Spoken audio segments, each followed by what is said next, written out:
नमस्कार दोस्तों, मैं राजेश कपूर आपका टेक टॉक्स के एक बेहतरीन और नए एपिसोड के अंदर फिर से बहुत बहुत स्वागत करता हूं।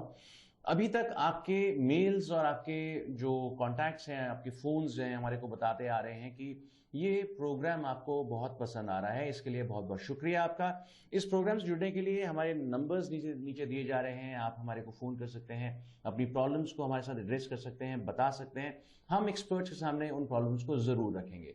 साथ ही में मैं आपको ये बता दूं दोस्तों, आज का ये प्रोग्राम इसलिए इंटरेस्टिंग है बिकॉज हम लोग आज टेक्नोलॉजी की उस एरिया को एक्सप्लोर करने वाले हैं एक बहुत ही अच्छे एक्सपर्ट के साथ में, जहां जो हमारे को डर भी दिखाता है और साथ ही हमारे को एक तसल्ली भी देता है कि ऐसे एक्सपर्ट्स हमारे साथ मौजूद हैं। मैं बात करने जा रहा हूं डेटा रिकवरी की, जहां आपकी हार्ड डिस्क या आपकी पेन ड्राइव या फिर आपके एसडी कार्ड्स में से डेटा उड़ जाता है अचानक और आपको पैनिक हो जाता है कि अब क्या करें। इस शो को देखिए और आप जान जाएंगे कि क्या करना है और कैसे। आइए पहले स्वागत कर लें डॉक्टर नवीन धाम का, जो हमारे साथ हमेशा इस शो के अंदर बने रहते हैं। एक कंप्लायंस एक्सपर्ट तो हैं ही, साथ ही में इस शो के होस्ट भी हैं और इस प्रोग्राम के स्पॉन्सर भी। डॉक्टर साहब का बहुत बहुत स्वागत है। धन्यवाद। हम आज जिनको यहाँ इस शो के अंदर आमंत्रित किए हुए हैं दोस्तों, उनको कौन नहीं जानता। दुनिया भर के अंदर इस कंपनी का डंका बजता है और साथ ही में ये कंपनी जो है अपने दम खम के ऊपर आज करोड़ों करोड़ों लोगों के दिलों पे राज करती है, बिकॉज इन्होंने कहीं ना कहीं उनको उस जगह से निकाल कर रखा जहां पर फंस जाए अगर एक बार इंसान, तो शायद उसके पसीने निकल जाते हैं या फिर ये भी पॉसिबल है कि वो अपनी सुध बुध खो बैठे। तो आइए स्वागत कर लें सुनील चांदना जी का। सुनील जी, आपका बहुत बहुत स्वागत है। नमस्कार, धन्यवाद। स्टेलर डेटा रिकवरी को कौन नहीं जानता। स्टेलर आज की डेट के अंदर एक ऐसा नाम बन चुका है जो कि अगर हम स्टेलर बोले तो इमीडिएटली लोग रेफर करते हैं, हाँ डेटा रिकवरी की बात हो रही है कहीं ना कहीं। सर, कैसे शुरू हुआ ये सफर, कुछ बताइएगा। तो करीब 30 साल लंबा ये सफर है। 1993 में मैंने और मेरे दो दोस्तों ने कॉलेज में हमने इकट्ठे पढ़ाई करी और कुछ कॉलेज का एक प्रोजेक्ट एक्सपीरियंस था जिससे हमें एक लाइव सिचुएशन दिखी जहाँ पे पुराने ज़माने में डेटा फ्लॉपी डिस्क में ट्रांसफ़र होता था एक कंपनी के ब्रांच से दूसरी ब्रांच में, और अक्सर ये प्रॉब्लम होती थी कुरियर में डेटा उसमें फ्लॉपी में नहीं मिल पाता था, दिक्कत होती थी। तो हमने सोचा और लगा कि एक इंटरेस्टिंग प्रॉब्लम है जिसका जो कि सॉल्व अभी नहीं कोई कर पा रहा, और हमने फिर एक सॉफ्टवेयर का इजाद किया स्टेला, जो कि डेटा बेयरिंग डिवाइसेस चाहे फ्लॉपी हो या हार्ड ड्राइव उसमें से डेटा निकाल पाए। और हमने कोशिश करी कि कोई आम आदमी भी उसे यूज करके रिकवर कर पाए डेटा, तो ना कि एक प्रोफेशनल सर्विस करे। तो हमने प्रोडक्टाइज किया अपने सोल्यूशन को। इंडिया में से जाना जाता है सॉफ्टवेयर सर्विसेज के लिए, बट मैं कहूँगा ये तो we did made in India like about 30 years back for the world. So very proud of that, and I think a proud moment for our country. नहीं sir, we are also very proud of you because आपने international market के अंदर इतना धूम मचा रखा है। और ये सर इंडिया से बाहर यूएस तक की मार्केट्स तक जाने का ये संयोग कैसे हुआ? पहले 5-6 साल तो हम हिंदुस्तान में ही काम करते रहे, 93 से 99 तक। तो अर्ली 99 में इंटरनेट भी इंडिया में अवेलेबल होना शुरू हुआ और हमने एक वेबसाइट बनाई, लेकिन I would give the credit to एक मेजर वायरस जिसकी वजह से काफी डेटा लॉस हुआ। उसका नाम था चर्नोबिल, जो एक टाइम बम था। टाइम बम वो वायरस होता है जो एक पर्टिकुलर इंसिडेंट पे, एक इवेंट पे कंप्यूटर्स को क्रैश करता है। तो 26 अप्रैल 1999 को लाखों कंप्यूटर वर्ल्ड वाइड करप्ट हो गए, चलते चलते बंद हो गए, क्योंकि वो उन कंप्यूटर में वो वायरस था और उसने कंप्यूटर्स को करप्ट कर दिया। तो हम एक कुछ ही कंपनियों में ऐसे थे जो वर्ल्ड में जो इनके पास टेक्नोलॉजी थी और सोल्यूशन था। तो उसकी वजह से हमको काफ़ी मीडिया अटेंशन मिली, नेशनल प्रेस में, इंटरनेशनल प्रेस में। और frankly we had a small website जो काफ़ी बार क्रैश हुई because so many people came to the website and we got lot of international attention. तो वो एक टर्निंग पॉइंट था। जैसे मैं अपने दर्शकों के लिए यहाँ पूछना चाहूँगा सुनील जी कि डेटा रिकवरी का जब हम बात करते हैं तो आपने कहा सॉफ्टवेयर के थ्रू वो पॉसिबल बन सकता है, तो क्या हर बार एक मीडिया को फिजिकली डायग्नोज करना जरूरी नहीं होता? क्या सॉफ्टवेयर से रिकवरीज पॉसिबल हैं? पहले डेटा रिकवरी से पहले डेटा लॉस इंसिडेंट को शायद समझ लेते हैं, क्या क्या डेटा लॉस इंसिडेंट्स होते हैं। तो एक सबसे ज्यादा डेटा लॉस क्रिएट होता है हम खुद करते हैं, ह्यूमंस। तो हम फाइल कभी डिलीट कर देते हैं, कभी फाइल गलती हार्ड ड्राइव कभी फॉर्मेट कर देते हैं गलती से, या कुछ ऐसी एक्टिविटी करते हैं कि फोल्डर मिसिंग हो जाता है। ये ह्यूमन एरर्स हैं और यूजुअली सॉफ्टवेयर एरर्स बोलते हैं इनको, लॉजिकल एरर्स बोलते हैं। इसी के साथ कुछ एरर्स होती हैं, जैसे ऑपरेटिंग सिस्टम चलते चलते करप्ट हो गया और आपका कंप्यूटर बूट होना बंद हो गया। ऐसे इंसिडेंट्स में आपका स्टोरेज मीडिया काम कर रहा होता है, चाहे वो हार्ड ड्राइव हो या एसएसडी हो या सर्वर हो। इन केसेस में सॉफ्टवेयर एक अप्रोच है, और बल्कि फास्टेस्ट अप्रोच है कि आप खुद एक सॉफ्टवेयर को, जैसे हमारा सॉफ्टवेयर स्टेलर डेटा रिकवरी को डाउनलोड करके कंप्यूटर को स्कैन कर सकते हैं और आपको खुद फाइल्स मिल जाती हैं। बल्कि हमारे पास एक फ्री एडिशन है सॉफ्टवेयर का, तो एक 1 GB तक आप data free of cost recover कर सकते हैं। तो अगर आपकी एक दो कुछ फाइल्स मिसिंग हो, या समझिए आप कहीं घूम के आए और कैमरा से पिक्चर्स ली और मेमोरी कार्ड करप्ट हो गया, तो काफी पिक्चर्स आप सॉफ्टवेयर से फ्री में रिकवर कर सकते हैं। तो ये हुए सॉफ्टवेयर प्रॉब्लम जो इंडिविजुअल खुद कर सकता है, या नेक्स्ट डोर आईटी टेक्नीशियन की मदद लेके डेटा रिकवर कर सकता है। फिर प्रॉब्लम्स होती हैं थोड़ी कॉम्प्लेक्स, जैसे कि आप समझिए एक शहर से दूसरे शहर में जा रहे हैं, एयरपोर्ट पे आपने लैपटॉप जोर से रख दिया, तो लैपटॉप में डैमेज आ गया हार्ड ड्राइव पर। तो दीज आर फिजिकल डैमेज। ये डिवाइसेस की लाइफ भी एक लिमिटेड होती है, तो मैकेनिकल वियर एंड टियर की वजह से स्टोरेज डिवाइसेस करप्ट हो जाती है, डैमेज हो जाती है फिजिकली। फ्लड्स हुआ जैसे हर साल आते हैं, तो अगर लो लाइंग एरियाज में आपका डिवाइसेस पड़ा हो और वो सोक हो जाए, तो ये फिजिकल डैमेजेस हैं।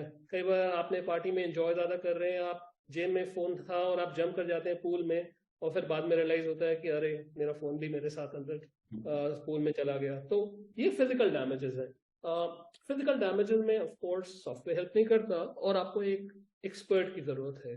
तो इसके लिए एक स्पेशल लेबोरेटरी होती है जिसमें इट्स वेरी वेरी स्टेराइल। तो बड़ा इंपॉर्टेंट है कि जो स्टोरेज डिवाइसेस हैं वो बहुत सेंसिटिव होते हैं, और उनको एक एक्सट्रीमली क्लीन एनवायरनमेंट में ओपन करा जाता है इंस्पेक्ट करने के लिए, और बहुत फ्रेजाइल भी होते हैं, खासकर हार्ड ड्राइव्स कि उनको हैंडल करने के लिए एक एक्सपर्ट चाहिए होता है जो कि ट्रेन हो उनको ओपन करने, almost like open heart surgery कह सकते हैं।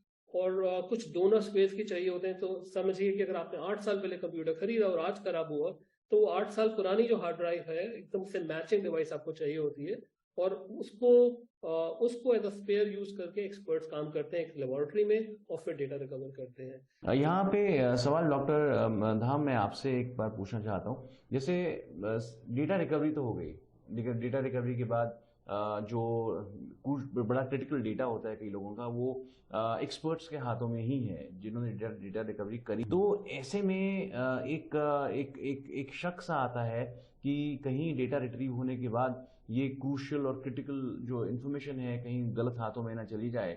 तो डेटा प्राइवेसी लॉज इस बारे में क्या कहते हैं? डेटा प्राइवेसी लॉ इस बारे में यही कहता है कि जो डेटा है और जो आपका प्राइवेट डेटा है वो किसी के साथ शेयर नहीं होना चाहिए। तो इस केस में क्या होता है कि जैसे स्टेलर डेटा रिकवरी जैसी कंपनीज जो हैं, अगर डेटा रिकवरी के लिए हम भेज रहे हैं कुछ भी हार्ड ड्राइव, तो उसके लिए एक नॉन डिस्क्लोजर एग्रीमेंट होता है जो साइन होता है। तो वो जब वो साइन हो जाता है तो वो कंपनी बाउंड हो जाती है कि आपका जो डेटा है वो किसी के साथ शेयर नहीं होगा, तो वो डिस्क्लोज नहीं होगा। तो ये एक डॉक्यूमेंट है जो कि बहुत ज़रूरी है, सबको साइन करना चाहिए जब ऐसा डेटा रिकवरी के लिए हम भेज रहे हैं किसी को। इसमें सुनील जी एक प्रश्न ये भी उठता है, कुछ तो डेटा एक्सीडेंटली डिलीट, हमें सभी डेटा एक्सीडेंटली ही डिलीट होते हैं जैसे आपने समझाया अभी हमारे को, तो लेकिन कहीं हमारे को एक कॉन्शियस रिमूवल भी डेटा की करनी पड़ जाती है किसी ऐसे केसेस में। आजकल एक टर्म सुनने को मिलती है data eraser. So what exactly is that? वो क्या चीज है? कि मैंने आपको बताया कि जब आप कंप्यूटर पे गलती से फाइल डिलीट करते हैं या हार्ड ड्राइव को फॉर्मेट कर देते हैं, तो डेटा रिकवर हो सकता है सॉफ्टवेयर यूज करके, एक्सपर्ट्स की हेल्प लेके। तो इसलिए इम्पोर्टेंट है, मैं आपको कुछ सिचुएशन बताता हूँ, कॉर्पोरेट सिचुएशन या इंडिविजुअल केसेस में भी, कि आपने कंप्यूटर लिया, खरीदा, उसमें यूज किया, डेटा क्रिएट किया, it could be your private data, it could be customer data, it could be very confidential information. तो जब आपने इस्तेमाल किया 5 साल के बाद आपको लगा कि आपको कंप्यूटर अपग्रेड करना है, तो आप उस पुराने कंप्यूटर को की एंड ऑफ लाइफ इन अ वे आपकी जर्नी में हो जाती है। तो आप जब उस डिवाइस को डिस्पोज करेंगे, आप किसी को बेचेंगे, तो आप नहीं चाहेंगे कि उसमें से डेटा ट्रैवल हो। तो एक यूज केस ये हुआ। एक कंपनी में होता है कि जैसे एक एम्प्लॉय काम करके छोड़ के चला जाता है, तो वो कंप्यूटर दूसरे नए एम्प्लॉय को मिलता है। तो जरूरी नहीं है वो सेम डिपार्टमेंट का हो, या उस एम्प्लॉय को भी, नए एम्प्लॉय को एक्सेस अलाउड हो ऐसे डेटा की। तो इसको बोलते हैं रीएलोकेशन ऑफ एसेट, कि आपने एक एम्प्लॉय का प्रमोशन हो गया, या उसने रिजाइन कर दिया, या उसका ट्रांसफर हो गया, उसका कंप्यूटर डिवाइस लिया, दूसरे एम्प्लॉय को दिया, तो तब भी आप कंपनी नहीं चाहेगी कि वो डेटा दूसरे एम्प्लॉय को मिले। तीसरा केस है, आजकल कंपनीज कैपेक्स की जगह ओपेक्स फॉर्मूला पे बिलीव करती हैं कि हमने एक कोई प्रोजेक्ट था 2 साल का किसी कंपनी के लिए, तो हमने 2000 कंप्यूटर्स लिए, प्रोजेक्ट खत्म हुआ, अब मैं लीज खत्म हुई तो मैं कंप्यूटर रिटर्न कर रहा हूँ। इस केस में भी कंपनीज नहीं चाहेंगी और कई बार ऑब्लाइज्ड होती हैं कि वो उस सब डिवाइसेस में से डेटा को रिमूव करें। तो दे सिचुएशंस हैं डेटा इरेजर की।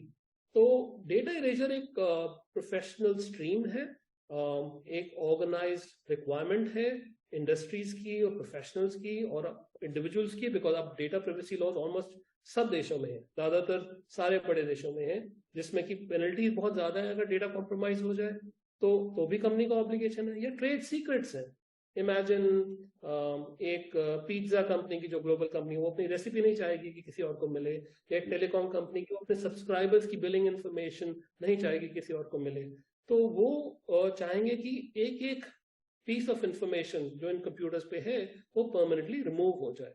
तो दिस इज डेटा इरेजर। मैं अपने दर्शकों को बता दूं कि हमारे साथ इस प्रोग्राम को लाइव और भी लोग देख रहे हैं और उनके भी प्रश्न हम लोग साथ में इंक्लूड करते हैं। तो अभी फिलहाल जो हमारे साथ यहाँ जुड़ रहे हैं वो हैं करण मदान ऑस्ट्रेलिया से। I'm Karan Madan. I'm calling from Australia. I'm working as a senior software engineer with National Australia Bank. So I have one question for you.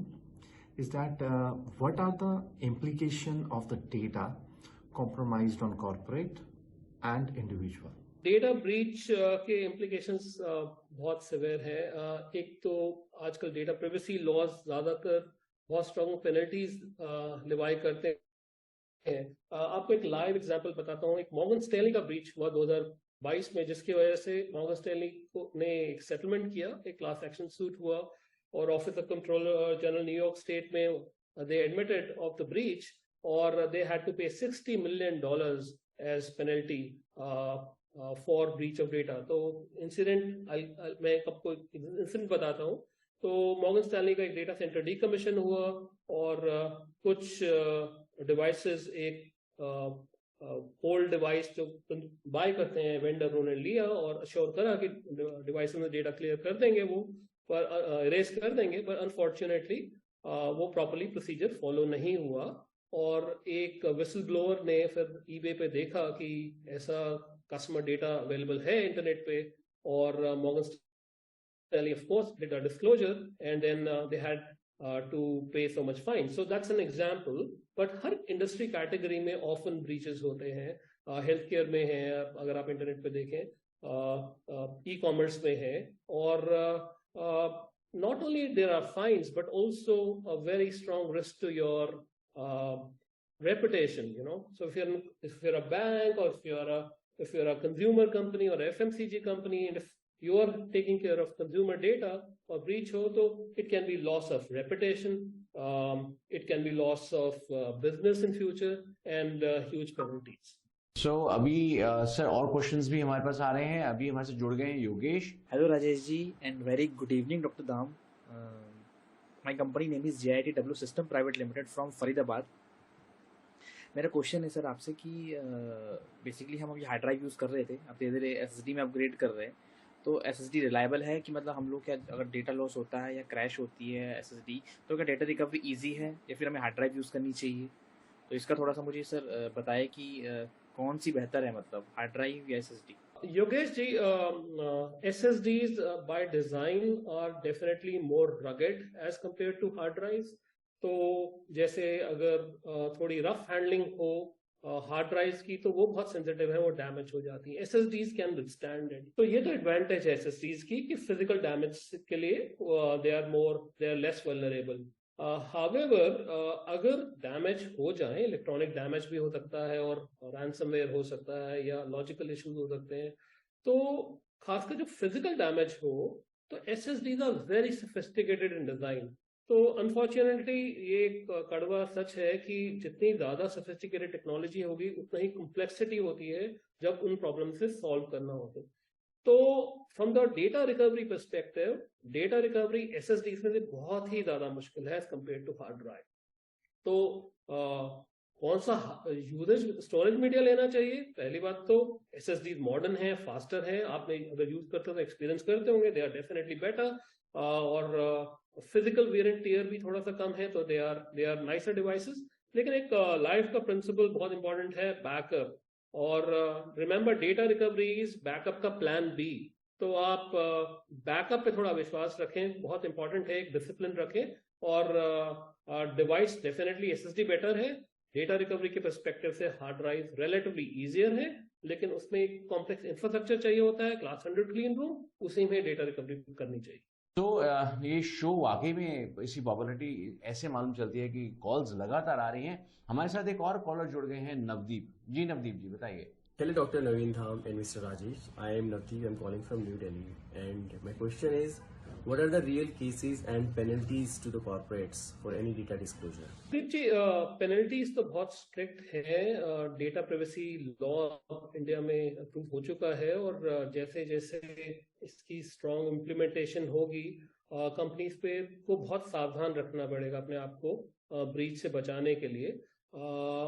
बहुत स्ट्रिक्ट, अगर कोई उनका कस्टमर या यूजर जिसने उनको अपना डेटा दिया हो, तो अगर ऐसा कोई ब्रीच हो जाए कंपनी की गलती से और एक कंप्लेंट लॉन्च की जाए बाय द यूजर, तो 50 करोड़ से 250 करोड़ तक की पेनल्टीज हैं। बहुत स्ट्रिक्ट हैं, और कंपनीज के बिजनेस ऑपरेशन और रेपुटेशन पे भी काफी फर्क पड़ सकता है। तो डॉक्टर साहब, यहाँ पर आपसे पूछना बनता है कि जैसे नवदीप ने अभी पूछा, तो अब जो कंप्लायंसेस बारे में क्या कहती हैं? डेटा मान लीजिए कि डिलीट हो गया, एक्सीडेंटली हो गया, चाहे कैसे भी हो गया, पेनल्टीज भी काफी हेवी, जैसे सुनील जी ने बताया, लग जाती हैं। तो कंप्लायंसेस मतलब क्या रखनी चाहिए कि ताकि ऐसे इंसिडेंट्स हो ही ना, या हम लोग बच सकें? देखिए, इसमें जो कंप्लायंस है, जो कि इंफॉर्मेशन सिक्योरिटी कंप्लायंस ISO 27001 है, उसमें एक क्लॉज है डेटा क्लासिफिकेशन। तो डेटा क्लासिफिकेशन क्या होता है, जो मैं थोड़ा सा आपको समझाता हूँ। जैसे कि एक डेटा का जन्म हुआ, जैसे एक बच्चे का जन्म होता है, वैसे ही डेटा का भी जन्म होता है। समझ लो आपने पेपर पे कुछ लिख दिया, अपना क्रेडिट कार्ड नंबर लिख दिया, अपना CVV नंबर लिख दिया, तो वहाँ डेटा हैज़ टेकन बर्थ। तो और वो अगर आप मोबाइल पे सेव कर रहे हैं या आप अपने सिस्टम में सेव कर रहे हैं, तो वो इलेक्ट्रॉनिक फॉर्म में उसका जो है बर्थ हो गया वहाँ पे। अब बर्थ होने के बाद नेक्स्ट स्टेप होता है डेटा क्लासिफिकेशन। अब जैसे बच्चे का जन्म हुआ, उसका नामकरण किया जाता है, वैसे ही डेटा का भी नामकरण किया जाता है कि वो इम्पॉर्टेंट है या आपकी पब्लिक इंफॉर्मेशन है या स्ट्रिक्टली कॉन्फिडेंशियल है। कई बार आपने देखा होगा कहीं डॉक्यूमेंट्स के नीचे लिखा होता है स्ट्रिक्टली कॉन्फिडेंशियल। सो इस बीच एक कॉलर और जुड़ रहे हैं हमारे साथ, भौमिक जी। भौमिक, आपका क्या क्वेश्चन है? Hello, Dr. Naveen Dham and Mr. Rajesh. I am Bhaumik and I'm currently calling from Australia. And I'm currently studying Bachelor's of Computer Science at Monash University. My question to you is, are there any secure techniques or approved standards for data destructions? बिल्कुल, ये जैसे मैंने आपको पहले कहा, एक organised industry है media sanitisation. और अमेरिका में जो national institute of science and technology है, उन्होंने सिक्योर डेटा डिस्ट्रक्शन का एक स्टैंडर्ड रिलीज किया हुआ है, NIST 888, जो कि गाइडलाइंस देता है हर तरीके के स्टोरेज मीडिया को में डेटा कैसे इरेज किया जाए। जैसे हार्ड ड्राइव है या SSD है या मेमोरी कार्ड्स हैं या मोबाइल फोन्स हैं, तो एक प्रोफेशनल सॉफ्टवेयर को NIST के डेटा इरेजर स्टैंडर्ड से कंप्लायंट होना बहुत ज़रूरी है। और एक जैसे हमारा सॉफ्टवेयर है बिटरेजर, वो एग्जैक्टली NIST कंप्लायंट हो, NIST टेस्ट अप्रूव्ड है और गारंटी करता है सिक्योर डेटा इरेजर का।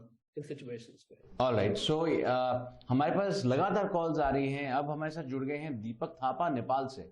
I am Deepak Thapa from Entech Solutions, Nepal. Could you please enlighten us on the common causes of data losses or corruption in the NVMe SSD, and please share some proactive measures that user can take safeguard their data integrity in the fast-paced digital era. And is there any chances of recovering NVMe data? Deepak ji, आपका सवाल था NVMe SSDs का। तो NVMe SSD में usual problem तो रहेंगे human errors के या रैंसमवेयर के, लेकिन एक उनमें पावर सेक्शन प्रॉब्लम्स होता है काफी हीटिंग से। प्रिवेंट तो आप नहीं कर सकते, लेकिन अच्छे मैन्युफैक्चरर के अगर आप डिवाइसेस खरीदेंगे तो शायद आपको ये प्रॉब्लम कम मिले। उसमें होता क्या है कि NVMe एक बहुत ही सोफिस्टिकेटेड स्टोरेज मीडिया है, तो उसमें पावर इलेक्ट्रॉनिक्स जब उसका करप्ट हो जाता है तो एक बहुत ही कॉम्प्लेक्स डेटा रिकवरी टेक्निक होती है, चिप ऑफ टेक्नोलॉजी बोलते हैं, जिसमें एक वर्चुअली हम एक रिकंस्ट्रक्ट करते हैं NVMe SSD को और फिर डेटा रिकवर करते हैं। तो बहुत ही कॉम्प्लेक्स है और अनफॉर्चुनेटली अवॉइडेबल तो नहीं है प्रॉब्लम, लेकिन अच्छे मैन्युफैक्चरर का डिवाइस खरीदेंगे तो शायद अवॉइड कर लें सिचुएशन। ये जो हमारा शो है, देखिए सर कितना पॉपुलर, मतलब आपके बारे में जब हमने इंफॉर्मेशन फ्लोट करी, मस्कट से आपके पास एक कॉलर जुड़ रहे हैं, मिस्टर आनंद। सर, मेरा तो आपसे एक सिंपल सा क्वेश्चन है। तो अब जैसे एक अर्जेंट सिचुएशन आ जाती है कि भाई मेरा कल प्रेजेंटेशन है और मेरे पेन ड्राइव में जो इम्पोर्टेंट डेटा है, I suddenly it gets corrupted and I need a technician to resolve it. मुझे मेरा डेटा वापस चाहिए और वो भी immediate. So can you help out people like online if you are not present physically in some particular place, कि आप online उसको कुछ रिजॉल्व कर सकते हैं ये सिचुएशन को? मैं समझ सकता हूँ, आप दुनिया के किसी भी कोने में हो सकते हैं और तब आपका साथ डेटा लॉस हो और आप क्या करें सिचुएशन में। पहली बात तो कई सिनेरियोज में आप डेटा रिकवरी सॉफ्टवेयर से खुद डेटा रिकवर कर सकते हैं। कई करप्शन के केसेस में जैसे आपने बोला, तो हमारी वेबसाइट पे जाएं, stellerinfo.com, एक सॉफ्टवेयर है स्टेलर डेटा रिकवरी, डाउनलोड करें और 1 गीगाबाइट तक आप फ्री रिकवर कर सकते हैं। तो बहुत आसान तरीका है कई सिचुएशंस में। और कई सिचुएशन में थोड़ी कॉम्प्लेक्सिटी हो तो आप रिमोट डेटा रिकवरी का एक्सेस ले सकते हैं। तो रिमोट डेटा रिकवरी में क्या होता है, आप एक एक्सपर्ट रिमोटली आपके कंप्यूटर पे कनेक्ट करता है और टूल्स यूज करके इंस्पेक्ट करेगा आपके स्टोरेज मीडिया को, सर्वर को, और कई केसेस में रिकवरी पॉसिबल है। हाउएवर, क्लैरिफाई करना चाहूंगा, जब आपके डिवाइस में कोई फिजिकल डैमेज हो, जैसे कि ओवर हीटिंग हुआ, आप गल्फ कंट्री में रहते हैं, by chance air conditioning problem हो और आप ओवर हीटिंग से आपकी स्टोरेज मीडिया डैमेज हो जाए, तो उस केस में अनफॉर्चुनेटली रिकवरी तो घर बैठे नहीं हो सकती, ना ही रिमोट डेटा रिकवरी हो सकती है। तो तब आपको अपना स्टोरेज मीडिया हम रिवर्स लॉजिस्टिक्स से पिकअप कराते हैं, हमारी लेबोरेटरी में आएगा और कुछ दिन आपको वेट करना पड़ेगा। अनफॉर्चुनेटली फिजिकल डैमेज के केसेस में, या जब ड्राइव इलेक्ट्रॉनिक्स कम्युनिकेट ना कर रहे हो कंप्यूटर से, तो इस सिचुएशन में लेबोरेटरी में ही डेटा रिकवरी करी जा सकती है, लेकिन सॉफ्टवेयर से और remote data recovery possible solutions है। वंडरफुल। मैं जल्दी से रश करना चाहूंगा, टाइम बिल्कुल समाप्ति पर है और कॉलर्स जो हैं वो लगातार कॉल कर रहे हैं। मीनाक्षी सिंह जी, पूछिए अपना सवाल।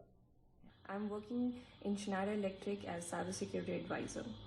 My question to you is how to securely dispose IT devices like computer, mobiles at the end of life. Thank you.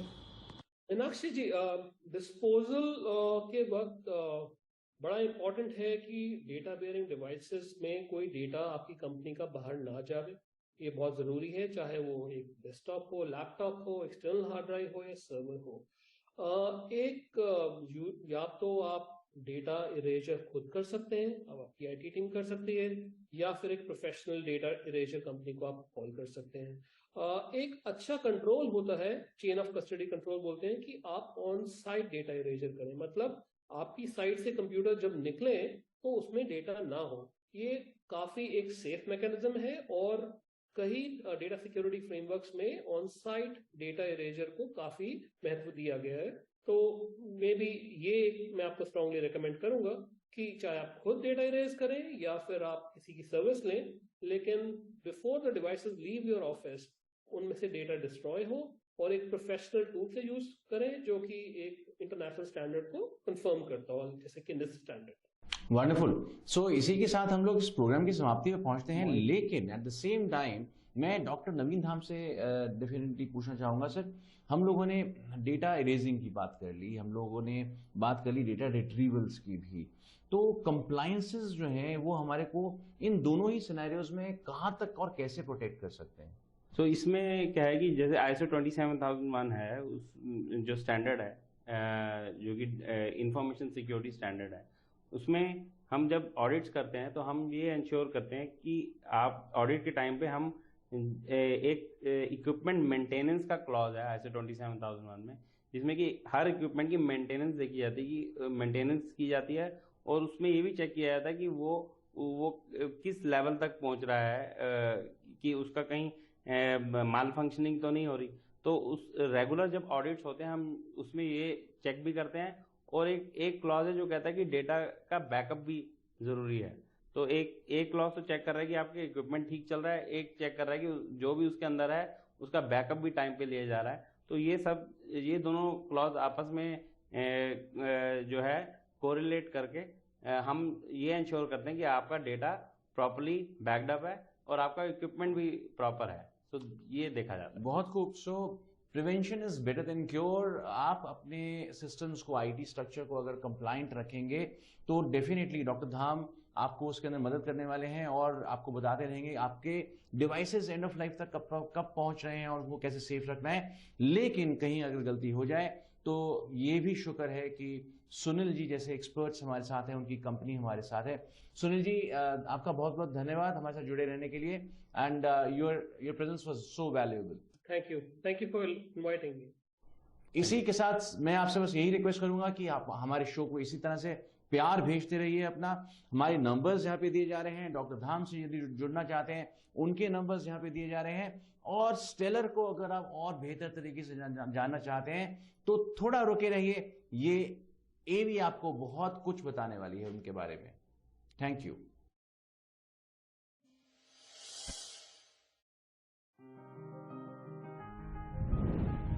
We live in the digital age, and data has become the essence of our lives. Imagine the chaos if we lose access to our digital information stored on multiple devices. What happens when our devices go off? Whom do we look up to? Introducing Stellar, India's #1 data recovery company since 1993. With over 400 employees across 17 service lab locations in India and abroad. The required world-class infrastructure is a specialized controlled environment known as Class 100 Clean Room, which is a must-have to perform the data recovery operation. Stellar has India's only certified Class 100 Clean Room for performing data recovery operations from any kind of storage media, starting with hard disk drive, solid state drive, external drive, memory card, pen drive, storage appliances, tape media to complex RAID servers. With our 27 years of professional expertise and proprietary software, we promise to recover 100% of your vital information and thereby get your digital life back in action. Every year, Stellar helps over 40,000 customers to get back their crucial data with an unmatched, best-in-class success rate. Stellar is ISO 9001 and ISO 27001 certified organization which ensures a world-class transparent quality process with complete data privacy. Since you get only one chance for the best data recovery results, so choose Stellar at first instance. Stellar has been the #1 choice of 3 million plus happy customers across 190 countries worldwide.